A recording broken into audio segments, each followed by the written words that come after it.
Dan ya kebetulan kan juga kan area saya area yang memang prime juga ya. Jadinya kadang-kadang nggak nyampe sebulan. Saya pernah di Tomang aja 34 kamar 5 hari. Oh gitu. Iya, 2,5 juta. 2,5 jutaan bisa penuh dalam 34 kamar 5 hari. Kalau ada audiens bisa tepuk tangan bareng-bareng ya kita. Luar biasa. Yang penting jangan pelit biaya marketing. Oke. Nah, karena banyak orang terutama pemilik kos lama. Pemilik kos lama tuh mindsetnya kan masih pasang spanduk. Oke, konservatif ya Pak. Konservatif banget gitu kan. Selamat datang di podcast Obrolan Singgah, kupas tuntas dunia properti dan seisinya.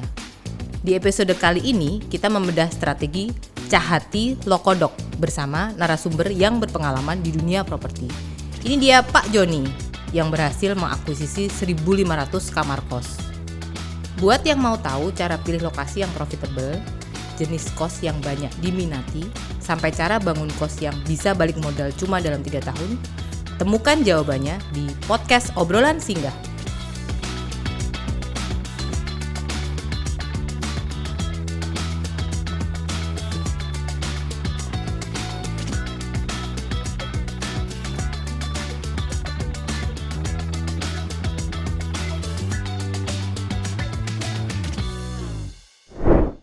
Semua, saya Anggit. Selamat datang di podcast Obrolan Singgah, kupas tuntas dunia properti dan seisinya.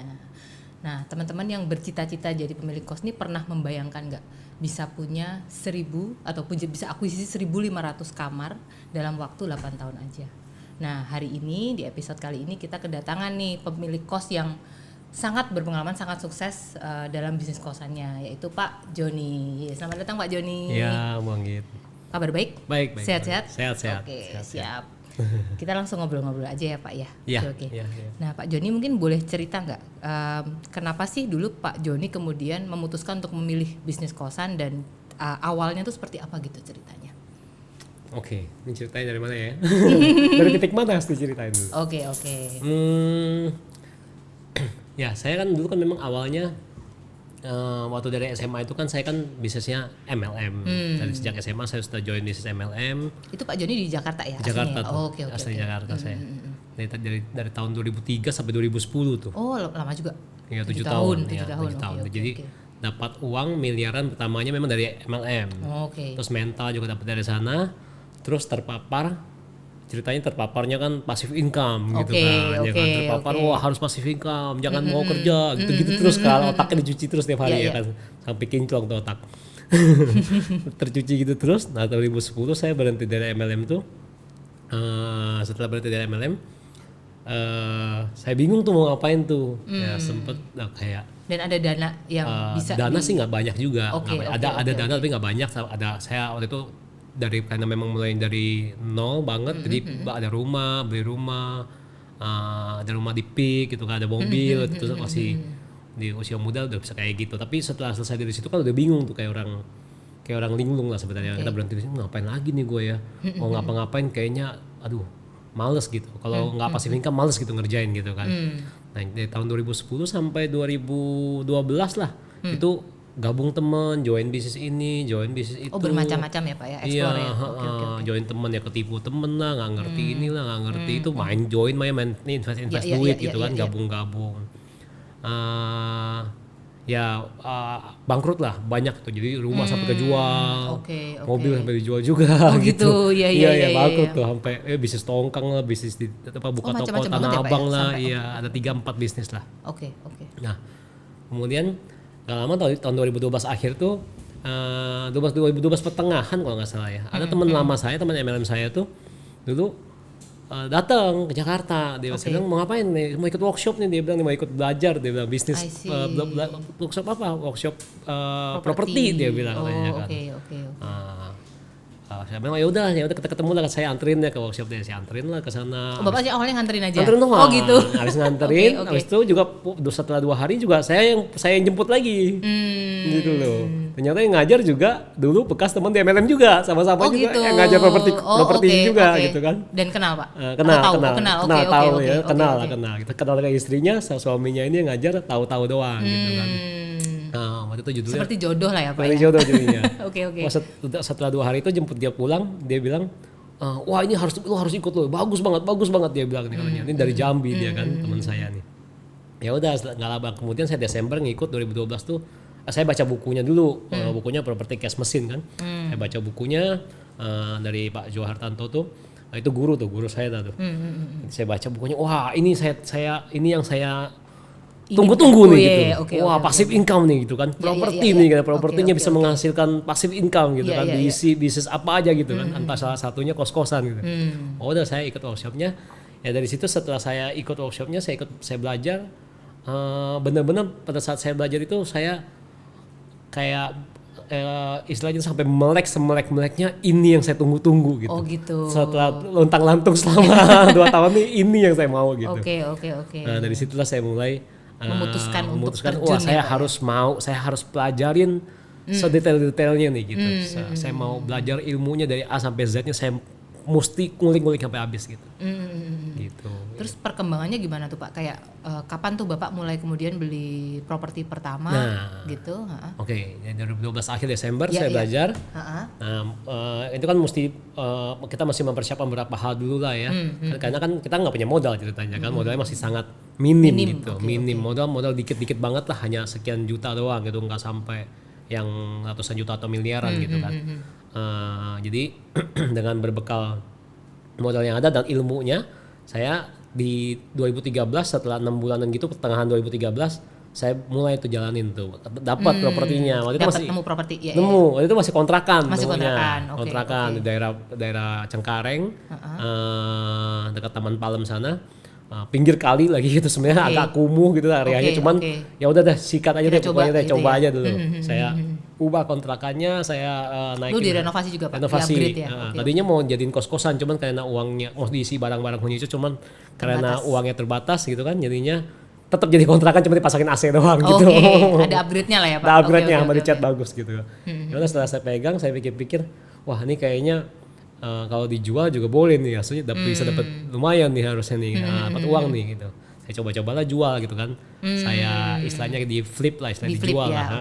Oke. Istilah kalau dijual tuh flip di flip lah gitu istilahnya. Jadi dibeli, kemudian di-upgrade, renovasi, dijual kembali. Itu flip ya Pak? Iya. Nah setelah dijual itu saya dapat hampir 1 M tuh langsung. Untungnya langsung kayak inilah ya, pesta fora lah ya, rasanya semangat banget gitu. Dapatnya wah ini ternyata bisa kayak gini ya. Tapi bisa melakukan kayak gini juga kayaknya setahun sekali itu hoki banget nih rasanya nih. Nggak bisa berkali-kali rasanya nemu barang kayak gini nih kan gitu. Ya udah setelah dapat uang sampai 1 M itu, saya kembali lagi berbisnis lain saya.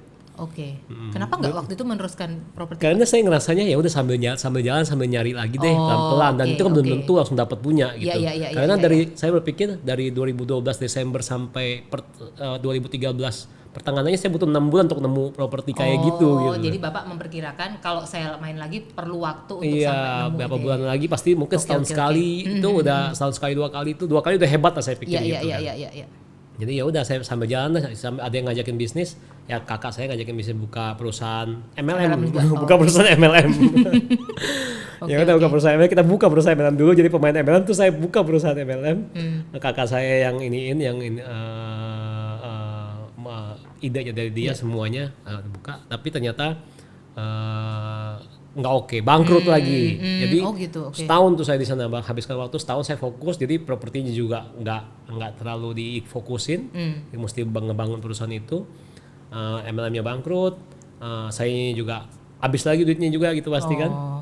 Dan di 2000 ya itu kan 2014 terus saya jual 2014 sampai 2015 saya setahunan gitu kurang lebih MLM. 2016 saya baru start lagi. Di April saya start lagi langsung. Saya memutuskan udah ini sudah jalannya saya balik lagi ke properti dalam waktu sebulan 2 bulan ternyata ketemu langsung. Nemu properti yang cocok untuk dijadiin kos. Itu di mana tuh Pak properti yang di dekat Citraland. Grogol. Si Simpang Grogol itu. Langsung ketemu 2 properti lagi nempel langsung dua-duanya. Langsung ambil, kita pakai bank. Kan saya selalu bermodal pakai bank gitu kan mulainya. Karena kan uang kita terbatas kan. Sangat terbatas, bahkan bukan terbatas lagi. Kita pakai bank, ya udah kita renovasi. Dari 2 itu saya jual lagi 1. langsung terjual Pak? Gak lama saya jual lagi satu, beberapa bulan terjual lagi, dapat lagi uang.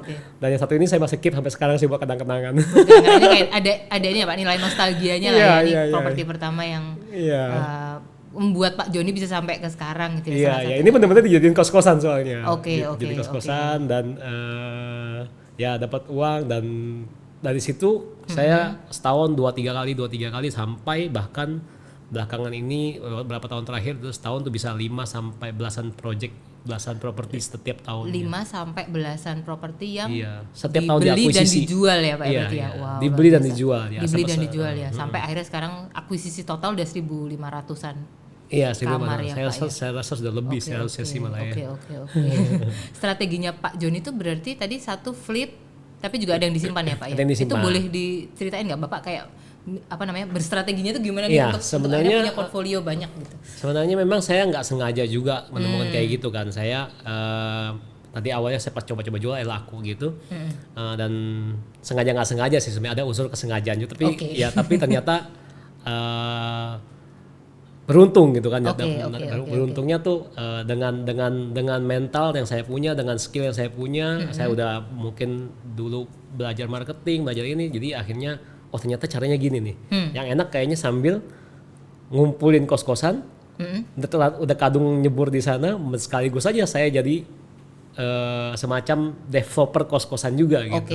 Bukan developer bangun dari tanah juga sih, awal-awal saya selalu ngambil rumah yang sudah tua atau ruko yang sudah tua atau kos-kosan yang sudah tua, saya upgrade, saya bagusin, saya renovasi gitu. Jadi sebagian yang kecil-kecil, yang kos-kosan yang kecil-kecil kamarnya yang di bawah 20 kamar lah, biasanya saya bangun, saya ambil akuisisi untuk saya jual. Tapi kalau yang besar-besar yang 50 kamar, 100 kamar atau yang omsetnya satu gedung tuh 100 jutaan gitu ya. Itu saya simpan gitu. Oke. Jadi yang di flip, yang kemudian mungkin dari sisi ukuran kamar kecil relatif ya, di bawah 20 kamar gitu ya Pak ya. Sedangkan yang di keep yang kemudian memang omsetnya sesuai dengan minimum targetnya Pak Joni lah ya. Yang areanya benar-benar bagus dan ya gampang penuh. Yang gedungnya nggak banyak cincong, tetangganya nggak banyak cincong. Oke. Yang maintenance-nya juga sangat simple gitu ya. Oke. Nah, mungkin kalau ngomongin yang flip nih ya Pak ya. Berarti itu kan flip itu kan sukses adalah ketika propertinya itu kemudian berhasil terjual dengan harga atau dengan return yang Bapak targetin gitu kan ya. Kan pertama kali yang harus dilakukan adalah gimana kita bisa menemukan properti yang mungkin under value atau yang harganya mungkin nantinya bisa di-upgrade lagi ya. Nah, itu Pak Joni gimana sih Pak caranya kalau boleh dibagiin gitu? Gimana bisa menemukan properti-properti yang potensi ini nanti untuk di-upgrade gitu? Oke, sebenarnya ini panjang penjelasan, cuman saya kalau singkat, saya belajar dari mentor saya, dari guru saya dulu itu, kan dia disingkat katanya Cahati Lokodok. Oke, apa itu Cahati Pak? Lokodok. Ada 6 singkatan, ada 6 ya, ada 6 poin. Cahati Lokodok. Cahati Lokodok. Ada 6 poin ya kan. Oke. Katanya yang pertama cash flow ya.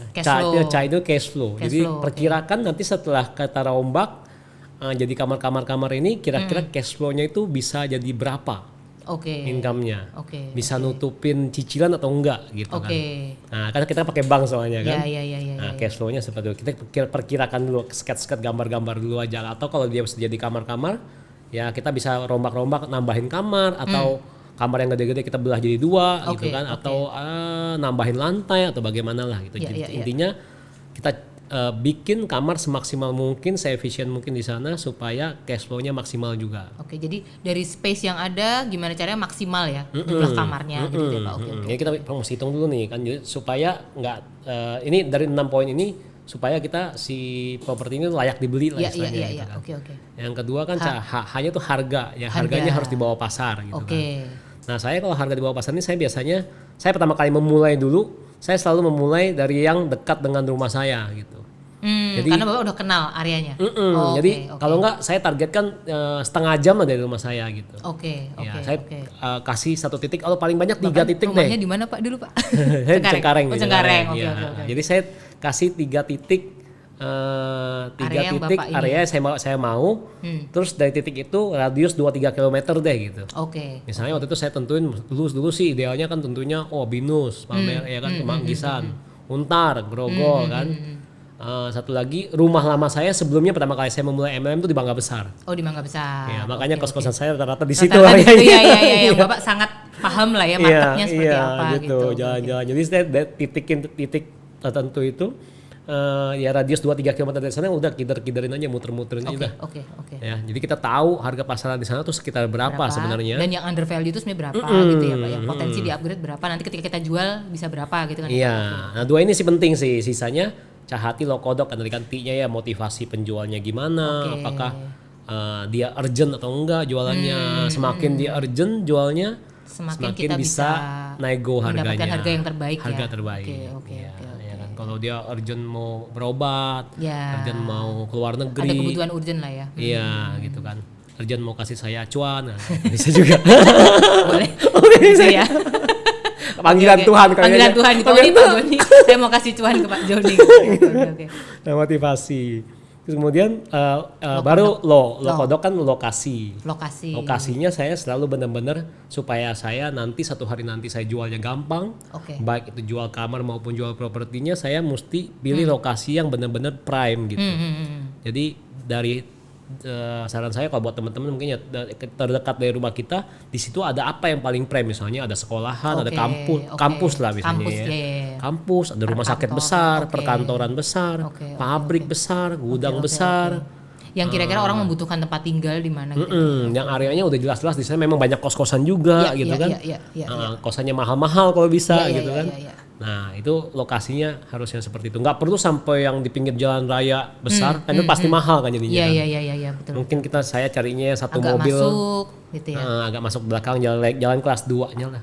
Tapi asal dekat dengan tadi ya, Pak. Iya, dekat dengan 1-2 center lah ya. 2-3 km dari pusat keramaiannya, mall gitu juga bisa kan. Gitu.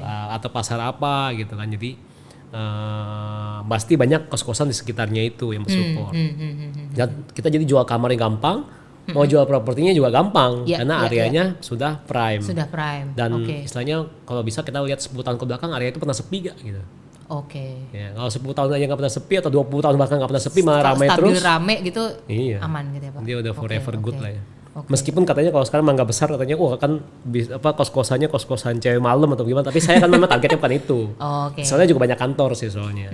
Targetnya kan memang orang-orang kantor juga yang di area sana, karena kan di sana kan banyak ruko-ruko, perkantoran juga banyak kan. Lokasi. Konya kondisi. Kondisi properti. Kondisi propertinya. Itu kondisi bangunannya. Gitu. Jadi jangan sampai yang kita lihat lah, ya meskipun jelek tapi juga jangan sampai terlalu jelek banget sampai sehingga tidak bisa di mau rubuh gitu. Atau misalnya rumahnya itu ada pohon mangga, ada pohon apa gitu yang sampai akarnya nusuk-nusuk gitu kan. Jadi merusak struktur gitu kan. Yang kalau ditonjok sedikit roboh gitu. Ya jangan sampai kayak gitu. Jadi ya yang lain, kalau mungkin saya awal-awal malah dulu nyarinya masih agak mendingan bagus, yang bagus dikit lah supaya gampang renovasinya. Kalau sekarang sih kayaknya mungkin udah lebih bermodal, mau dia hancur saya hajar, saya bisa bikin struktur baru asal juga. Lokasinya tadi ya Pak, kalok dulu ya. Iya, lokasi dulu ya kan. Kondisi bangunannya saya bisa atur sekarang. Bahkan saya juga sekarang malah tangga salah pun saya bisa rubuhin, bisa putar tangga tempat lain lagi, bikin punya modal soalnya kan. Gitu. Kemudian terakhir dokumentasinya. Dokumennya. Ini ya Pak. Dokumennya SHM sertifikatnya harus ada sertifikatnya, harus ada IMB-nya gitu kan. Kadang kita memulai kan saya pakai bank, jadi bank itu harus menyiapkan IMB kan. Jadi harus lengkap karena mau nggak mau itu dibutuhkan untuk financingnya ya Pak. Iya. Dan harus minimal 1 mobil lah bisa masuk. Kalau motor aksesnya? Bank masuk 1 mobil gangnya ya. Iya. Kalau enggak gitu kan bank nggak mau soalnya. Iya. Oke. Nah saya dengar Pak, flipnya Pak Joni itu sangat efisien gitu. Artinya Bapak bangun, Bapak operate sebentar langsung terjual gitu. Itu boleh diceritain nggak Pak? Sekarang tuh mungkin period turnovernya tuh sekarang berapa lama tuh? Bapak mulai beli, renov, live, langsung bisa terjual gitu. Iya. Sama kalau ada trik-trik yang boleh di spill. Iya. Rata-rata sih saya kurang lebih 6-9 bulan ya. Jadi totalnya dari awal pertama kali akuisisi, beli, ambil. Atau dari nyari itu Pak? Dari bukan nyarinya kita nggak tahu berapa lama. Gitu. Kadang-kadang dapat yang berapa lama kita nggak tahu lah ya. Biasanya ketemu beli renovasi kurang lebih 4 bulan sampai 6 bulan tergantung kondisinya gimana. 4-6 bulan. Kemudian sebulan saya penuhin. kemudian dalam waktu 1 bulan 2 bulan kemudian terjual gitu. Wow, Jadi luar biasa. ya 6 bulan renovasi maksimum biasanya, bulan ke-7 penuhin, ya bulan ke-8-nya setelah 89 terus beli lagi Pak langsung. Iya. Beli laginya di tengah-tengah ini pun sudah bisa beli lagi. Oh gitu, wow, nggak harus nunggu ini dijual luar gitu biasa, kan. Luar biasa. Sekarang soalnya kan ya udah punya modal juga gitu ya, kan. Iya. Gitu. Dan sebulan penuhnya itu juga sebenarnya ya terbantu dari Mami Kos gitu ya kan. Sedikit promosi lah ya. Bisa aja ya. Oke. Dan apalagi sekarang kan ada Mami Prime kan. Iya. Langsung dong ngepin di atas lah. Ngepin di atas langsung terjamin penuh sebulan ya Pak langsung. Iya. Dan ya kebetulan kan juga kan area saya area yang memang Prime juga. Jadinya kadang-kadang nggak nyampe sebulan. Saya pernah di Tomang aja 34 kamar 5 hari. Oh gitu. Iya 2,5 jutaan. 2,5 jutaan bisa penuh dalam 34 kamar 5 hari. Kalau ada audiens bisa tepuk tangan bareng-bareng ya kita. Luar biasa. Boleh tepuk tangan. luar biasa. Iya memang. Itu luar biasa sih ya. Ya Mami Gak Kos. nyangka ya Pak Ele bisa segede ini. Waktu itu belum ada Mami Prime malah. Belum ada Mami Prime. Baru pakai Mami Kos aja. Baru pakai Mami andalan tuh. Oh, Gold Plus. Gold Plus. Oke, luar biasa. Sekarang per tahun tadi berapa Pak perputarannya? Berapa properti yang kurang dijual lebih belikan? antara 6 sampai 15 lah gitu. 6 sampai 15 berarti kan kalau kalikan let's say 20 kamar bisa ya hampir ratusan ya Pak ya, udah ratusan. Iya, memang sebelum-sebelumnya memang rata-rata 56, tapi 2-3 tahun terakhir ini kenceng sekali. Bisa belasan ya, saya setahun bisa banyak. Itu karena Bapak menemukan tadi hidden gem lokasi-lokasi yang iya, jadi semakin hari semakin efisien juga. Jadi saya kerja semakin hari semakin efisien. Memang yang dibilang belajar itu penting ya. Jadi banyak orang kan banyak orang yang maunya sekarang mau langsung cepat besar, cepat saya kan mulai dari benar-benar dari satu latihan dulu. Kita iya. matengin dulu ilmunya gimana gitu, naik lagi, matengin lagi, lama-lama efisien. Kita sekali ngambil bisa 3 ruko ganden, sekali ngambil bisa 4, bisa 5 gitu. Dan permodalan sekarang masih mix permodalan, perbankan sendiri ya? Sekarang udah mostly sendiri, tapi sendiri, ada perbankan juga. Kadang-kadang ada temen-temen juga yang gitu. Ngelihat joinan ya Pak? Yang ngelihat lu kan cuannya gini enak nih, gue boleh dong nitipin duit dong katanya gitu kan. Itu mungkin dari yang nonton pasti akan iya. Ada yang tertarik nih Pak untuk Iya. Memang ada beberapa dari teman-teman dari luar kota juga kadang-kadang, John kapan lagi nih ada nih, bilang proyeknya aja belum ada lagi, saya bilang soalnya ya saya utamakan pasti uang saya dulu yang nyemplung gitu kan. Kalau uang saya udah mulai habis baru open. Iya, pakai bank atau dan pakai dia gitu, pakai investor kan. Karena kalau pakai investor kan pasti kita bayar bagi hasil. Ada return yang harus dibalikin lah ya Pak ya. Oke. Kalau bunga bank kan kecil banget lah boleh dibilang lah ya. Iya. Kalau Pak Joni sendiri mentarget tadi ya, mungkin return dari yang project flip ataupun yang di keep itu rental yieldnya tuh biasanya berapaan sih Pak angkanya? Oke, kalau dari rental yieldnya ya, yang di flip dulu ya untuk jual beli. Sebenarnya sih minimum banget kalau yang biasa saya ambil tuh udah harus minimal di sekarang di 10% lah. 10% gitu. Karena minimum baliknya. Iya, karena sekarang kan bunga bank kan juga rendah kan ya, bunga bank cuma 5%, 6% gitu kan, fixnya selama berapa tahun pertama kan. Jadi cicilan kalau udah masuk 10% tuh sebenarnya udah bisa nutupin cicilan gitu sebenarnya kalau konsepnya saya.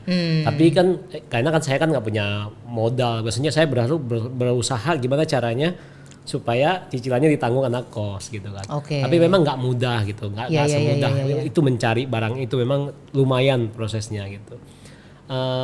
Teman-teman yang lain sih sebenarnya merasa kalau kos-kosan itu di atas 6% sudah oke gitu, karena bunga bank aja deposito cuma berapa kan? Iya. Nah, kalau ada kosnya bisnis rumah kosnya bisa menghasilkan 6-8% atau 9%, itu udah bagus gitu. Karena dari atas di bunga bank dan juga dari harga properti kosnya juga naik. Iya.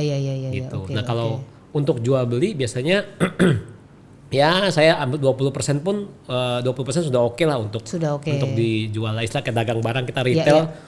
Cuan 20% ya udahlah ya gitu kan. Jadi maksudnya dari modal Bapak tanah plus renovasi dan lain-lain itu ada margin 20%.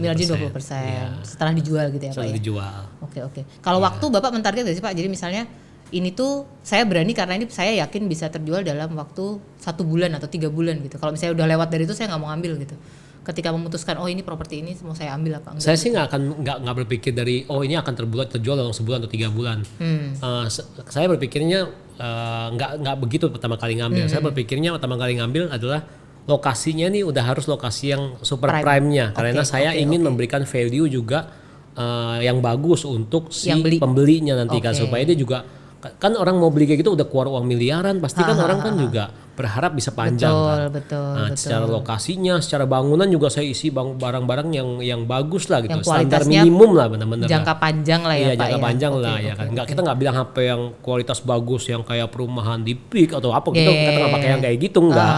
Kita misalnya pakai toilet Toto, tapi kan bukan pakai Toto yang 40-50 juta toilet yang sangat gitu enggak kayak di hotel bintang 5 enggak.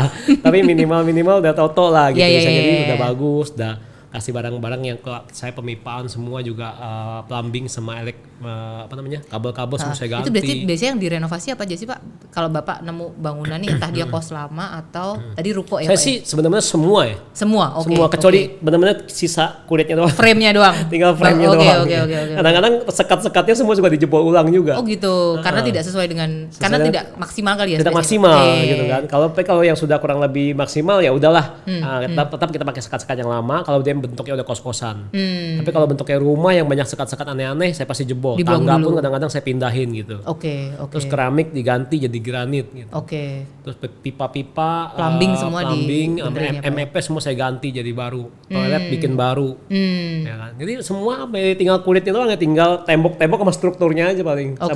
Sama apa coran-corannya. Lantai lah ya Pak, lantai doang.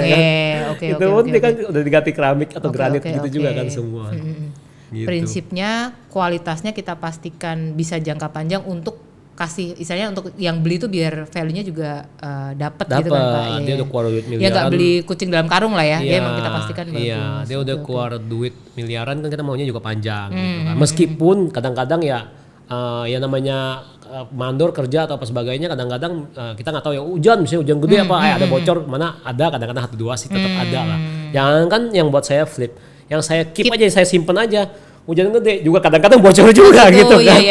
Bukan berarti dia bisa nggak bisa bocor terus gitu. Padahal baru direnovasi gitu. Betul. Karena kadang kalau saya dengar ya Pak, kan bangunan lama itu kita kadang nggak tahu ya historinya seperti apa. Kita udah sebaik-baiknya renovasi tapi masih ada aja yang kita nggak tahu. Kadang-kadang dari tetangga juga bisa kan. Tetangga yang bocor rembes ke kita gitu kan. Itu tukang lah yang pusing. Itu seru-seru dan pusingnya kos-kosan lah ya Pak. Dulunya sih saya pusing. Sekarang saya bilang saya nggak usah pusing. Lu yang cari ya. Cari pusing. Oke. Dulu kita pusing sakit kepala banget nih kan. Tapi sekarang si tukang-tukang itu pada jago-jago sih harusnya sih. Makin lama makin ketemu tukang-tukang yang makin jago lah. Makin kesini makin banyak pengalaman, Bapak makin bisa nemu ini ya kualitas vendor yang bagus-bagus juga ya Pak untuk renovasi ya. Oke. Untuk menjaga itu tadi sih Pak, untuk menjaga dapat return 6-8 terus juga yang flip mungkin 20%-an. Saya tadi penasaran ini. Kan awalnya Pak Joni itu mulai dengan lokasi yang Bapak familiar ya, yang tempat tinggalnya Pak Joni sekian kilo. Cuman kan lama-lama tuh properti itu kan habis ya Pak ya. Ketika kita akuisisi semua lahan-lahan yang potensial gitu. Jadi mau nggak mau kan kita harus expand. Nah, selama ini prinsip yang Bapak pakai apa ya untuk kemudian memastikan bahwa kalau saya akuisisi di luar lokasi yang mungkin saya familiar itu tetap saya bisa memastikan returnnya sekian juga terjual cepat gitu. Oke. Jadi kalau saya dulu juga berpikir begitu, wah kayaknya lahan habis lama-lama. Oh gitu, oke. Ya, tapi ternyata tidak Pak. Lahan lama-lama, misalnya nggak usah ngomong jauh-jauh dulu deh, satu area kecil, satu kecamatan aja misalnya Grogol gitu. Grogol Petamburan itu kan ada berapa ratus ribu rumah di situ, ada berapa ratus ribu, jangan-jangan juta. Iya. Terus dulu saya berpikir, makanya kan dulu kan kayaknya setahun paling satu tuh udah oke banget lah orang yang mau jual murah, apalagi kan kita kan nyarinya super very niche banget kan. Mau nyarinya yang kalau bisa saya nyari yang udah 4 lantai. Kalau bisa nyari yang udah ada sekat tembok. Kalau bisa udah kamar mandi dalam gitu. Kalau gitu semua kan niche banget kan. Jadi memang agak susah, semakin niche semakin susah. Tapi makin ke belakang saya mencarinya juga nggak yang spesifik niche banget. Kadang-kadang rumah kosong pun saya ambil juga. Gitu. Asal yang penting ya, areanya situ. Dan saya punya mindsetnya sekarang juga nggak bakal habis, karena dari sekian ratus ribu di area satu kecamatan gitu misalnya kampus Untar misalnya atau kampus Binus kelilingnya ada berapa ratus ribu rumah, pasti ada orang-orang yang BU butuh, yang memang kalau ketemu Pak Joni mereka dapat solusi, Pak Joni juga dapat properti yang bagus. Jadi mereka entah mau berobat, entah mau anaknya sekolah kuliah di luar negeri, entah ada yang mau nyalek, kayak kemarin kan nyalek semua tuh kan ya. Ya banyak tuh ya kan yang jual-jualin tuh sebelum musim pemilu tuh malah udah banyak yang jual-jualan tuh. Ada yang apa, jadi pasti banyak akan habis gitu. Satu area itu fokus di satu area aja sebenarnya keliling tuh. Iya, bisa jadi hari ini kita keliling, minggu depan kita keliling, bisa jadi beda yang dijual. Oke. Karena orang yang butuh berbeda iya, gitu ya Pak. Bisa jadi butuhnya baru minggu depan. Seasonnya juga beda. Tadi kan pemilu dan tidak pemilu bisa jadi beda. Jangan kan minggu, beda sehari aja saya keliling jalan ini. Kemarin belum dijual, hari ini ada tempelan dijual. Oh gitu. Beda kan, udah beda gitu. Yang Yeah. penting rajin untuk nyari keliling sama nyari potensinya tadi ya Pak. Nyari online juga kan. Sekarang kan lebih gampangnya nyari online lagi gitu kan. Jadi Pak Joni masih nyari sendiri Pak online? Dia masih juga, gitu. Kadang-kadang masih juga. Kadang-kadang dari masih. agent, banyak kan dari agent tapi online juga masih sering juga. Kita kan memilih lokasinya udah benar. Yes. Nah, hitung-hitungannya kalau sudah tanahnya harga berapa, dari awal kita udah mesti ngitung dulu nih. Masalah benar atau enggak dari awal kita udah mesti ngitung dulu. Di situ tanahnya harga berapa, sama bangunan akuisisi total berapa, renovasi bakal berapa. Dari awal sebelum kita masuk beli. Jadi bukan bagaimana mempertahankan itu, tapi bagaimana memutuskan di awal sebenarnya. Berapa yang mau kita... Ini layak diambil gak gitu. Bukan ketika okay. diambil baru mempertahankan. Oke. Jadi di awal saya harus benar-benar hitung tuh, ini cuma 3 lantai. Nah saya hitung-hitung kok kayaknya ROI-nya gak masuk nih. Berarti saya mesti nambah 4 lantai nih. Gimana biar dia maksimal supaya masuk, karena makin apalagi tanah di Jakarta mahal-mahal kan. Kalau mungkin di daerah rata-rata 1 lantai 2 lantai pun udah mahal, malah harga bangunan lebih mahal daripada harga tanahnya. Betul. Harga bangun lebih mahal daripada harga tanah ya Pak. Harga bangun 4-5 juta, tanahnya jangan-jangan cuma 2-3 juta, 1 juta malah gitu kan.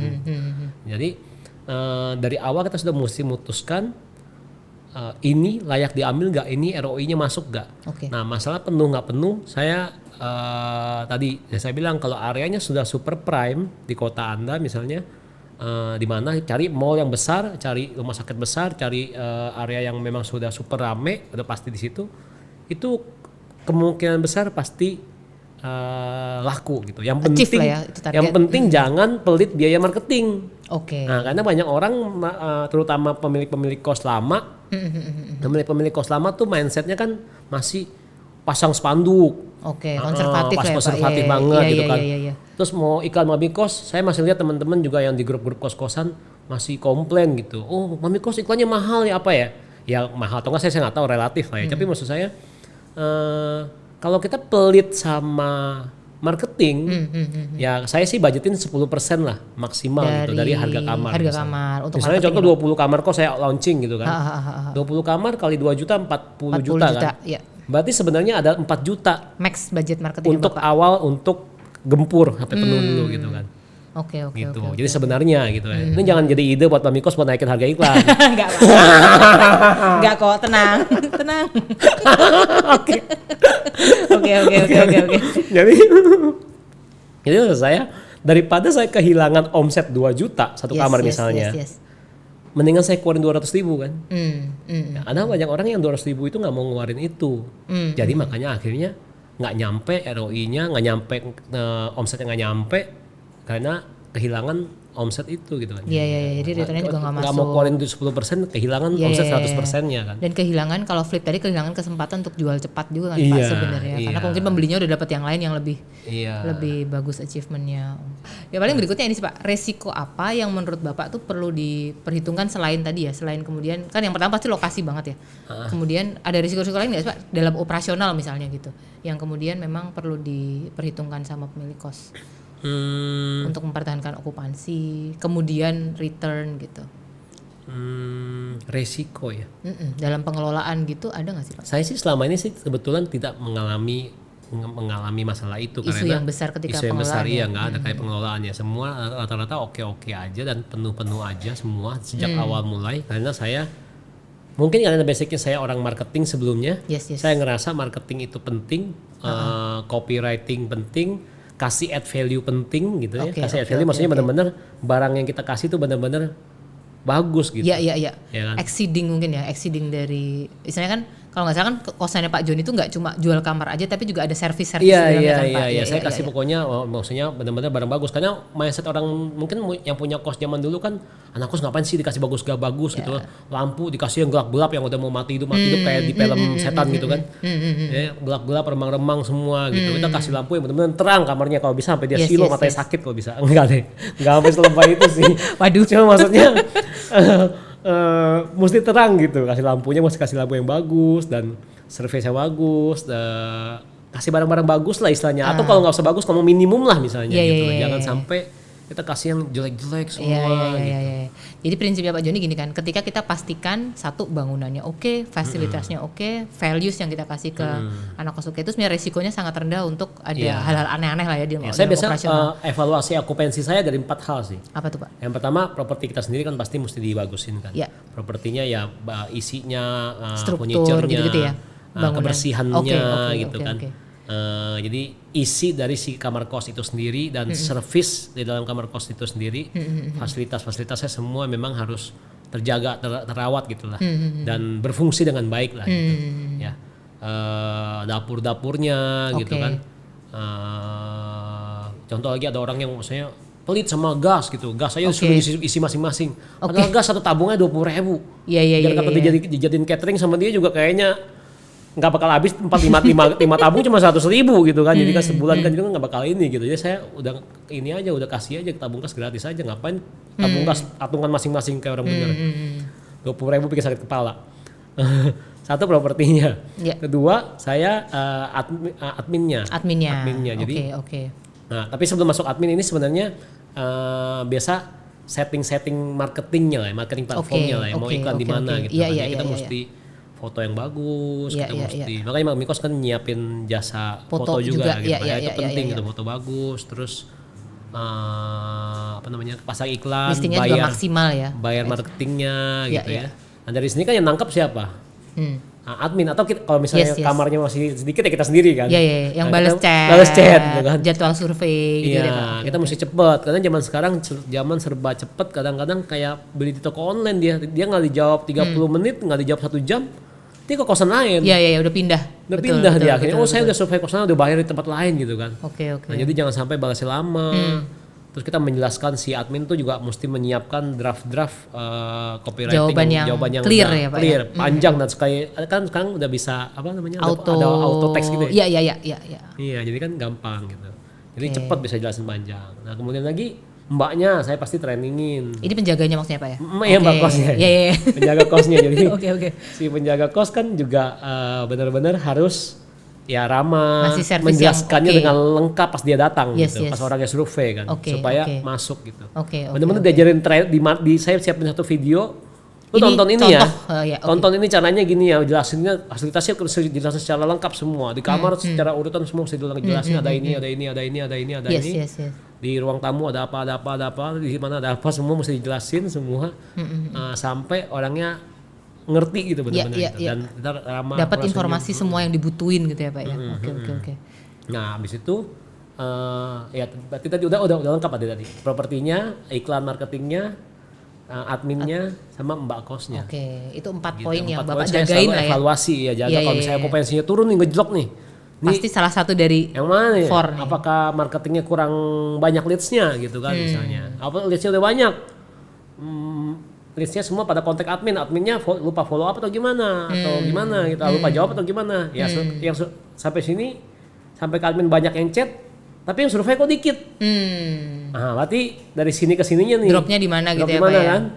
Dari bakosnya kalau udah survei banyak kok jarang yang masuk. Berarti nih antara mbak kosnya kalau nggak propertinya nih. Ya kan jangan-jangan mbak kosnya oke udah ngejelasin, pas dibukain kamarnya belum dirapin sama mbaknya. Ada yang bekas check out. Jadi ada SOP yang missing ya Pak, ada hilang gitu. Ya udah tinggal di cross check lagi aja mana yang missing gitu di mana semua. Kalau semuanya udah oke pasti penuh. Tapi kalau ketika drop ini kamar saya di bawah 90% pasti saya Pertanyakan apa yang salah di sini nih, apa yang perlu digenjot gitu. Oke, untuk setiap propertinya gitu ya Pak, evaluasi terus menerus apa properti digenjot, apa marketing digenjot, apa adminnya digenjot sama ditabok.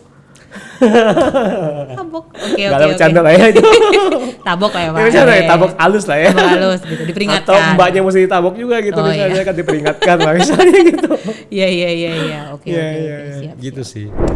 Ini Pak, buat teman-teman yang baru mau mulai bisnis kosan ya, itu tuh kadang masih banyak pertanyaan gimana sih cara hitung balik modal gitu ya. Mungkin Pak Joni boleh bagi tips cara hitungnya yang paling mudah. Gitu. Sebenarnya ada beberapa cara sih maksudnya ya. Ada beberapa ada dua saya sebutkan dua deh. Karena ada dua perbedaan pendapat lah sebenarnya dengan cara hitung balik modalnya gitu ya.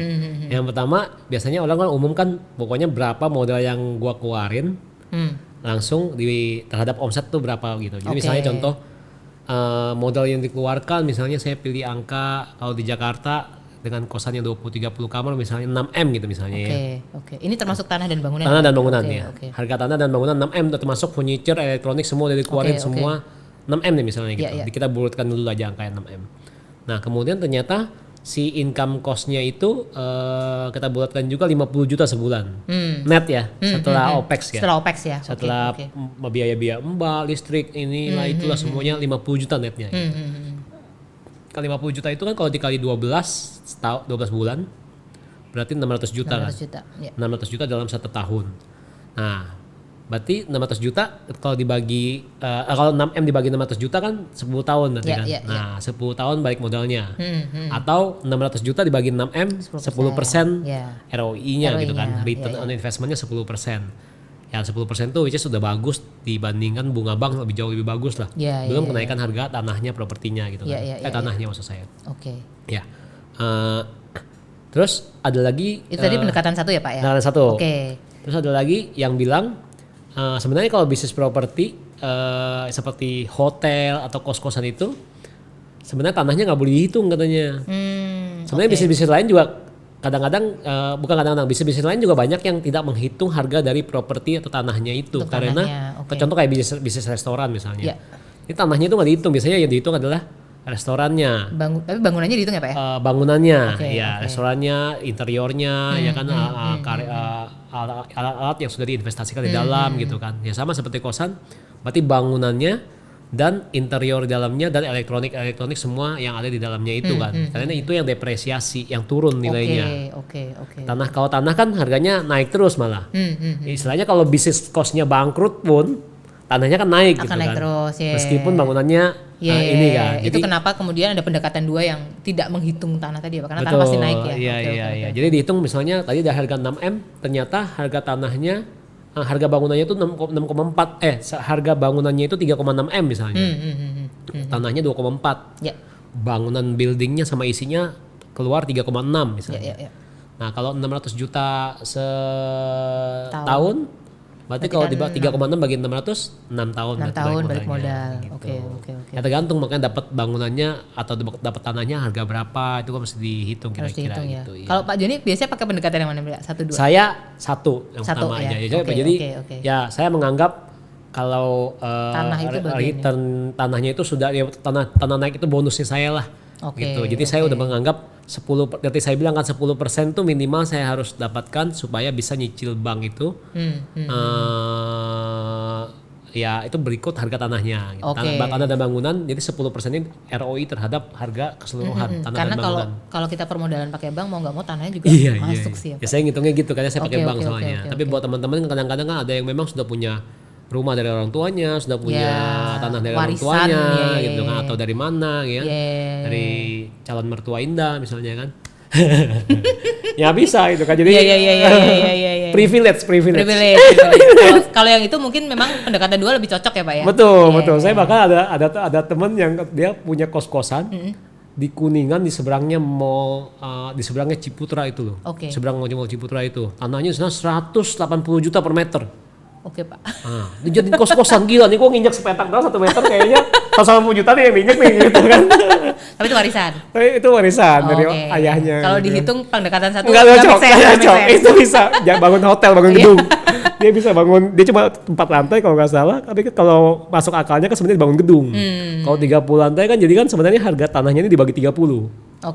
Ya kan, sedang ya kan jadi sewanya banyak bisa itu karena dari sana kan high rise. Izinnya bisa high rise building. Oke.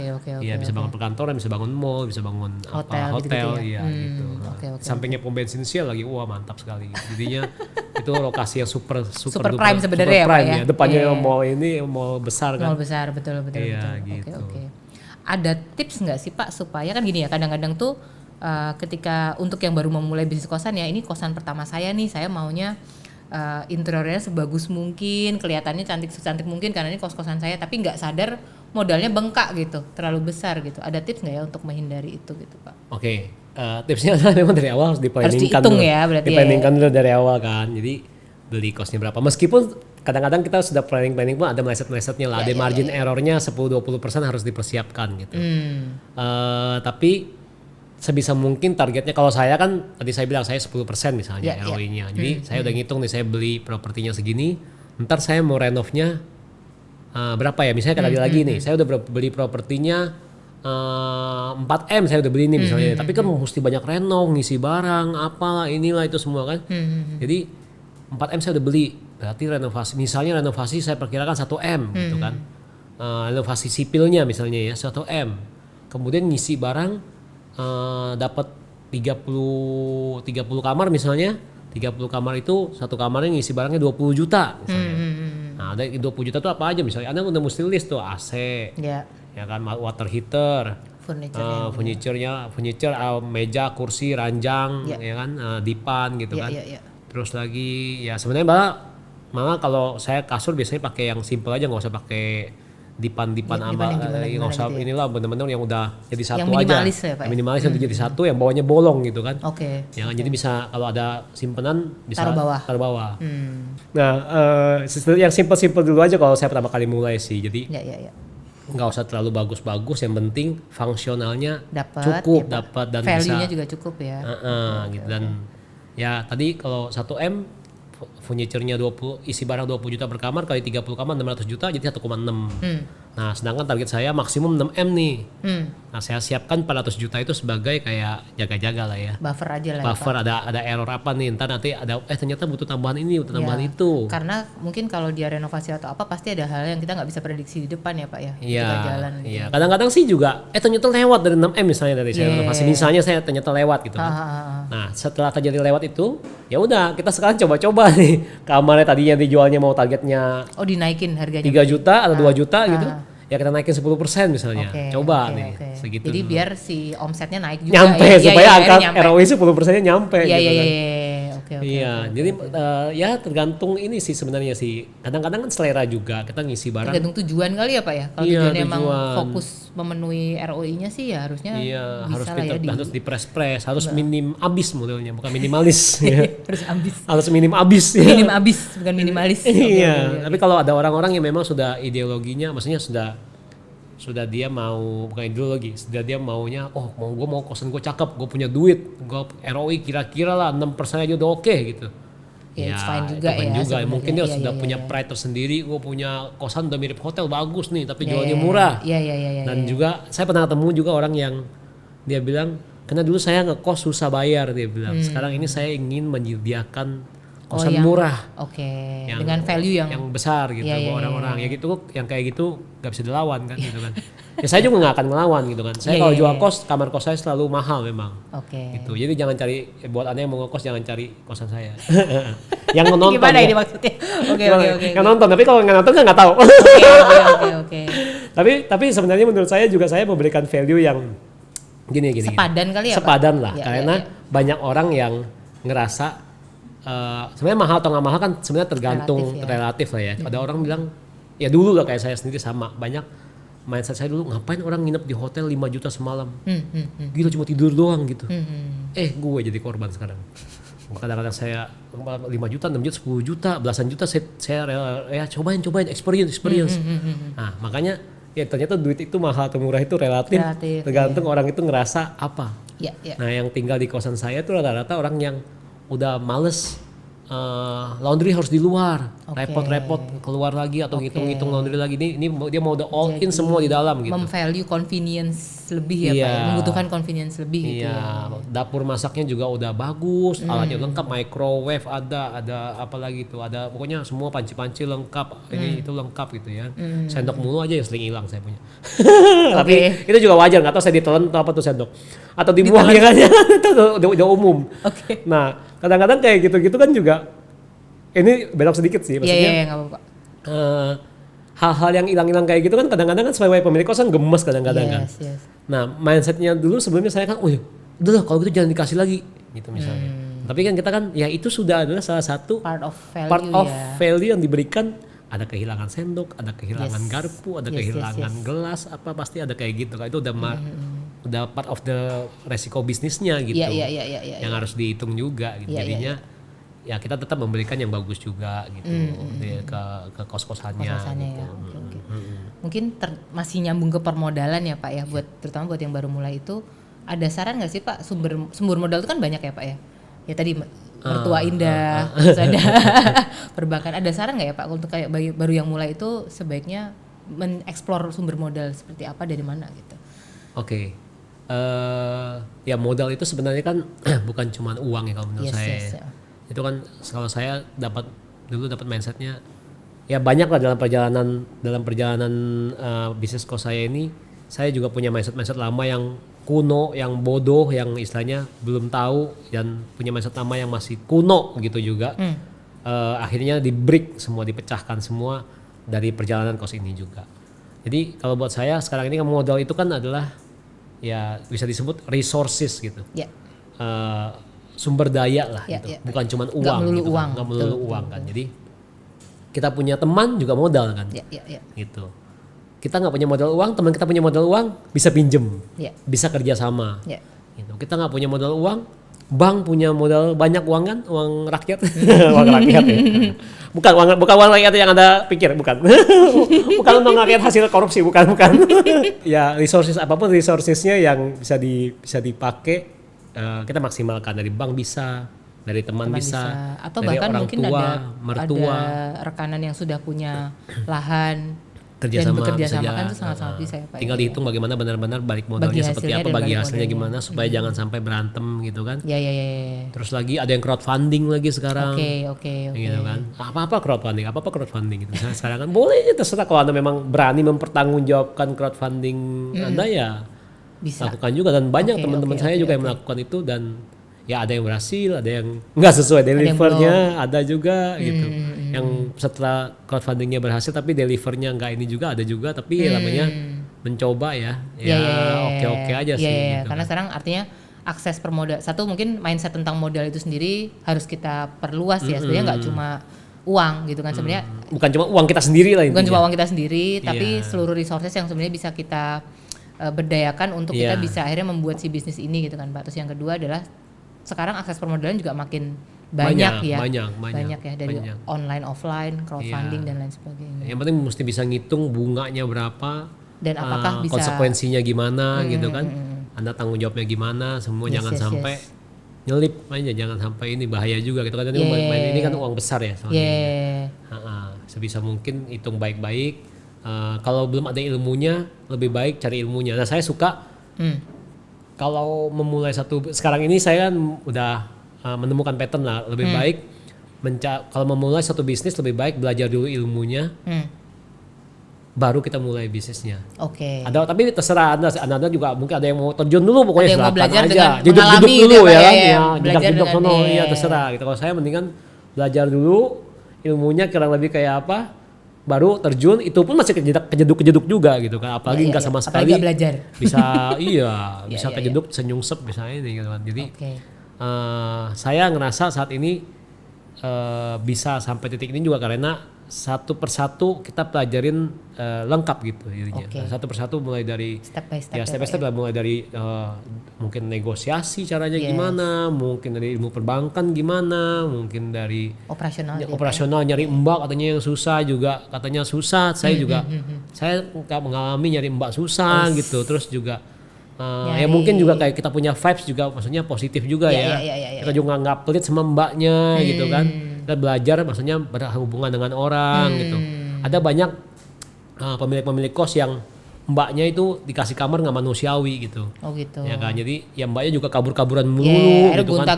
Gonta-ganti Iya, gitu ya, Pak, apa-apa pelit gitu kan. Mbaknya mau ngapain aja pelit banget. Kalau mbak saya kasih kamarnya aja dikasih AC gitu. Karena mental saya mindsetnya ya sekarang kita modal udah misalnya 5-6 miliar atau 1 miliar nih, kita nggak usah ngomong yang gede-gede dulu, 1 miliar modal kos-kosan misalnya di daerah misalnya kecil gitu, 1 miliar ya. Emang kalau nambahin AC 3 juta efeknya besar kan? Enggak kan 1 miliar 3 juta gitu, nggak efek banyak sebenarnya kan, nggak signifikan sebenarnya. Tapi value yang kita kasih value, mbaknya tidur nggak kepanasan. Betul. Mbaknya tidur di kayak kandang burung gitu kan, kadang-kadang dikasih di genteng di ujung gitu kan, ya bener-bener di genteng, sebelah genteng udah gitu panas, nggak dikasih AC lagi gitu kan, nggak dikasih kipas pun nggak dikasih kadang-kadang gitu, suruh beli sendiri. Maksud saya kadang-kadang kayak gitu ya, apa kagak kabur gitu kan. Gitu mbaknya, apa lu kagak tiap hari lu pusing tentang apa mbaknya, kalau kekurangan mbaknya kan nyolong. Betul, ya kan? betul. Anak kos di kulkas, entar katanya kos selingkuh, anak kos telurnya hilang mulu. Mbaknya yang nyolong, jangan ternyata gitu. Padahal karena mbaknya gajinya terlalu parah misalnya gitu kan. Gitu. Ya urusan mbak aja sebenarnya banyak sih sebenarnya. Cuman karena kitanya sudah dari sononya udah ngerti harus begitu ya, kayaknya jadi nggak ada masalah gitu. Terus mbaknya kalau mau nyari kos lagi juga, misalnya kalau kita bangun kos lagi, saya setahun ada berapa kali buka kos gitu. Terus jadi gampang karena mbak kos yang lama kalau ditanya juga dia pasti punya apa ya, impresi bagus kan Pak soal bekerja bersama Pak Joni gitu ya. Iya, saya sampai bikin satu video. Setiap kali mbak kos masuk, apa kelebihan kerja di tempat kos? Saya sampai bikin videonya itu kayaknya setengah jam tuh saya suruh dengerin. Kadang-kadang saya ngebandingin dengan jadi ART rumah tangga biasa gitu. Dibandingkan jadi ART kayak gimana gitu ya? Saya banding-bandingin kayak gitu. Jadi kalau jadi mbak kos tuh kan sebenarnya bosnya ada 2 juga, boleh dibilang saya sebagai pemilik sama anak kosnya. Anak kos kadang-kadang kalau saya juga ajarin mereka harus sama anak kos baik, disuruh apa jalan, anak kos kadang-kadang minta bantuan apa jalan, tuh. Bersihin kamar jalan, gitu kan, terus sering dikasih. Nah, kalau lagi lebaran mereka, THR gaji 1 bulan dari saya, sama dibandingkan dengan THR dari anak kos, hampir selalu lebih gede dari anak kos. Ini anak kos misalnya 20 nih, kalau masing-masing kadang-kadang ngasih 200, 300. Kalau gaji mbaknya cuma 2-3 jutaan di tempat saya, ya saya nggak tahu sih di tempat anda gajinya berapa, 2-3 jutaan, itu dari anak kos bisa 4-5-6 juta. Belum lagi sembakonya katanya banyak, tentengan. Oh gitu. Ini anak kosnya mencintai mbak kosnya gitu. Jadi mbak kosnya juga di training untuk bisa jadi begitu. Iya, yang memberikan servis yang terbaik gitu ya. Iya. Gitu. I think ini menarik sekali ya, karena dari Pak Joni tuh kita belajar bisnis kosan dari yang kita mulai dari 1 kan Pak, sekarang bisa berkembang ke 1.500. Itu sebenarnya nggak cuma sekedar bisnis ya, tapi bahwa Pak Joni benar-benar bisa kasih value lebih ke semua yang terlibat di bisnisnya Pak Joni kan. Mulai dari yang apa namanya, tadi Pak Joni memastikan bahwa yang beli kosannya Pak Joni juga pasti dapat value yang baik ya, dari propertinya dipastikan baik, kualitas layanannya dipastikan baik, anak kos yang tinggal juga dapat apa namanya, layanan dan bangunan yang terbaik juga gitu kan. Terus dari sisi bahkan ke mbak kosnya sendiri pun bisa merasakan pekerjaan yang istilahnya baik dan apa ya, Pak Joni pun ngasih value yang baik ke dia sehingga dia kemudian ikut membesarkan bisnis kosnya Pak Joni gitu. Luar biasa. Ada juga sih, saya juga pernah salah juga. Misalnya kayak ya sebenarnya sekarang udah makin menuju membaik atau makin sempurna lah, boleh dibilang lah ya, nggak sempurna tapi makin sempurna. Padahal sebelumnya juga kadang-kadang ada yang saya misalnya salah ngambil atau salah renovasi pernah juga gitu. Kayak dulu saya karena ada budget terbatas renovasi temboknya pakai triplek gitu kan. Kan. Dari situ belajar lah ya Pak ya. Belajar ya. Terus mau ngirit, keramiknya nggak usah diiniin, nggak usah diganti baru, taunya banyak pecah-pecah keramiknya ternyata, kadang bangunannya udah tua gitu, akhirnya anak kos terganggu gitu. Tapi dari waktu demi waktu saya belajar memperbaiki juga gitu ya kan. Bahwa maksudnya dengan kita memastikan kita ngasih value yang terbaik di setiap proses bisnis kita, itu juga otomatis mengembangkan bisnis kita gitu kan Pak. Mungkin lebih tepatnya yang terbaik yang saat itu saya bisa. yang terbaik yang kita bisa lah ya. Karena waktu itu mau lebih baik lagi, gue kagak punya duit. Oke, mungkin segitu nih Pak ngobrol-ngobrol kita. Terima kasih banyak Pak Joni udah hadir di obrolan singgah ya Pak ya. Semoga nanti kita bisa sambung ke episode berikutnya kayaknya karena banyak banget yang kita bisa pelajarin dari Pak Joni nih nanti. Bersedia kan Pak kalau diundang lagi? Bersedia. Siap. Makasih juga untuk rekan-rekan yang udah menonton dan mendengarkan. Kita jumpa lagi di episode berikutnya ya. Saya Anggit, izin pamit. Dunia properti makin melejit. Terima kasih. Oke.